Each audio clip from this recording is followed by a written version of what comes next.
विशाल पाटील आमचे शत्रू नाहीत, संजय राऊत म्हणतायत। उद्धव ठाकरेंचं विशाल पाटलांवरती प्रेम आहे असं सुद्धा वक्तव्य संजय राऊत यांनी केलेलं आहे। तर विशाल पाटलांना समजवण्याचे प्रयत्न सुरू असल्याचं नाना पटोले म्हणतायत। विशाल पाटलांना समजवण्यात यश येईल असं सुद्धा नाना पटोले यांनी वक्तव्य केलेलं आहे। तर गेले काही दिवस आपण सांगलीचा तिढा बघतो, त्या संदर्भातच विशाल पाटील आमचे शत्रू नाहीत असं वक्तव्य संजय राऊत यांनी केलेलं आहे। तर उद्धव ठाकरेंचं विशाल पाटलांवरती प्रेम असल्याचं सुद्धा संजय राऊत म्हणतायत। तर विशाल पाटलांना समजवण्याचे प्रयत्न सुरू असल्याचं नाना पटोले यांनी वक्तव्य केलेलं आहे। तसंच विशाल पाटलांना समजवण्यात यश येईल असा विश्वास सुद्धा नाना पटोलेंना वाटतो।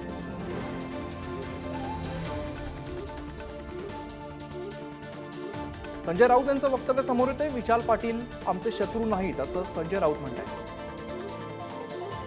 विशाल पाटील यांची समजूत काढली जाणार, कारवाई केली जाणार, कारण तिथे महाविकास आघाडीचे ऑलरेडी उमेदवार आहेत, त्यांनी अपक्ष फॉर्म भरला। आमचं सगळ्याच प्रयत्न सुरू आहे आणि आम्ही त्याच्यात आम्हाला यश येईल असं आम्हाला वाटतंय। कसे प्रयत्न सुरू आहेत ते आम्ही सांगितलं ना, ते तुम्हाला यश आल्यानंतर कळेल।